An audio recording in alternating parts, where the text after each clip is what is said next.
ప్రజలకు రిజర్వేషన్ కావాలన్న అంశం ఈడబ్ల్యూఎస్ రిజర్వేషన్లు పాస్ కాలే అంటే దాంతో పోల్చుకుంటే మండల కమిషన్ నివేదిక ఆధారం నుంచి మొదలుకుంటే ఇప్పటి వరకు నిజంగా అన్ని రంగాల్లో న్యాయబద్ధమైన వాటా పొందండి నా బీసీ ప్రజలే కదా.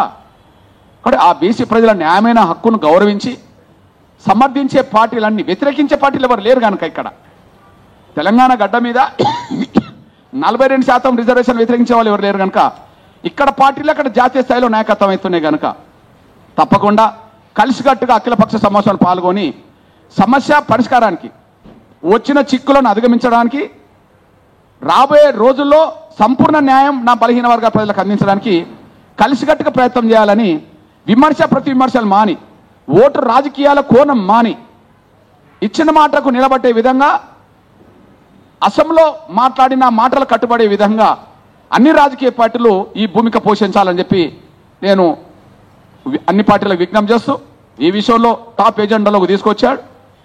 కొంతమందికి అది ఈర్ష్య ద్వేషం ఉండవచ్చు, ఏది ఎట్లున్నా కూడా ఒక ముందు వరుసలో నిలబడ్డారు కనుక చిన్న సమస్య పరిష్కారానికి తీసుకునే విధంగా ఆ సలహాలను పాటించి ముందుకు సాగే విధంగా కలిసికట్టుగా ముందుకెళ్లే విధంగా ముఖ్యమంత్రి చొరవ తీసుకొని గుర్తు చేస్తున్నా. ధన్యవాదాలు.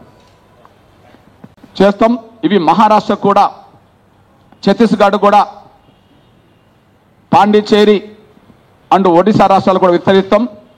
అదే సమయంలో ఆత్మగౌరవంతో జీవించాలన్న ప్రజాస్వామికవాదులందరూ ఈ పిలుపులో భాగస్వాములు కావాల్సిందిగా కోరుతున్నాం. అక్టోబర్ 17న మండల కేంద్రాల్లో నల్ల జెండాలతో కూడిన నిరసన ప్రదర్శనలు దాడికి నిరసనగా ఉంటాయి. సేమ్ టైం చలో హైదరాబాద్ పిలుపు అక్టోబర్ 22న ఉంటుంది. భారీ నిరసన ప్రదర్శన తెలంగాణ రాష్ట్ర వ్యాప్తంగా స్థాయిలో ముందుకొచ్చింది కూడా గవర్నర్ నరేంద్ర మోడీ గారే. ఆయన పట్ల మాకు గౌరవం, ఆయన పట్ల అభిమానం మాకు కలిగి ఉన్నాం. ఈ విషయంలో ఖచ్చితంగా ప్రస్తుతం దేశ రాజకీయాల్లో రాజకీయ నేతల్లో దళితుల పట్ల నిజమైన అభిమానం గల వ్యక్తి, దళితులను ఆదుకునే వ్యక్తి, దళితులను పైకి తీసుకొచ్చే వ్యక్తి గౌరవ నరేంద్ర మోడీ గారు అనే విషయం మరొకసారి గుర్తు చేస్తూ ఆయనకు ప్రత్యేక ధన్యవాదాలు చెప్తున్నాను. నేను ఇకపోతే ఎంఆర్పీ స్పందనగా ఇచ్చిన ఈ సమయంలో అది తాత్కాలిక అడ్డంకిగానే మనం చూడాలి. అంతిమం విజయం వైపు పోరాటం చేయాల్సిన బాధ్యత, అన్ని ప్రయత్నాలు చేయాల్సిన బాధ్యత బీసీ సంఘాలతో పాటు వాళ్ళతో కలిసి పనిచేయాల్సిన బాధ్యత మా మీద ఉంది. రాబోయే రోజుల్లో ఖచ్చితంగా ఆ పనిని పూర్తి చేయడానికి వాస్తవానికి ఈ దేశంలో ఉన్న కుల వ్యవస్థల్లో ఇప్పటికే ఎస్సీ ఎస్టీలకు జనాభా దామాష పరంగా రిజర్వేషన్లు ఉన్నాయి. జనాభా దామాష కంటే మించి తెలంగాణలో ఈడబ్ల్యూఎస్ రిజర్వేషన్లు ఇక్కడ అమలు జరుగుతున్నాయి.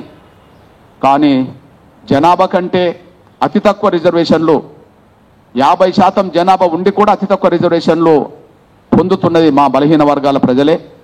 కాబట్టి మా బలహీన వర్గాల ప్రజలకు రావాల్సిన వాటా 50% మినిమం దక్కాలి. కానీ కారణాలు ఏమైనా 42% కూడా జీర్ణించుకోలేని శక్తులు ఇక్కడ కొన్ని అడ్డంకులు కల్పిస్తున్నాయి. ఆ అడ్డంకుల్లో భాగమే ప్రస్తుతం శ్రేయగా భావించుకున్నా అది తాత్కాలికంగామే తప్ప అంతిమ విజయం మాత్రం సామాజిక న్యాయందే. జనాభా దామాష పరంగా అవకాశాల హక్కులు కోరుకునే ప్రతి ఒక్కరిది అంతిమ విజయం అవుతుంది. ఆ విజయం సాధించే దిశగా ఖచ్చితంగా ఎస్సీ ఎస్టీ వర్గాలందరినీ కలుపుకొని మా బీసీ ప్రజలందరికీ అండగా నిలబడే విధంగా మా పాత్రను మేము పోషిస్తాం. వాస్తవానికి ఈ విషయంలో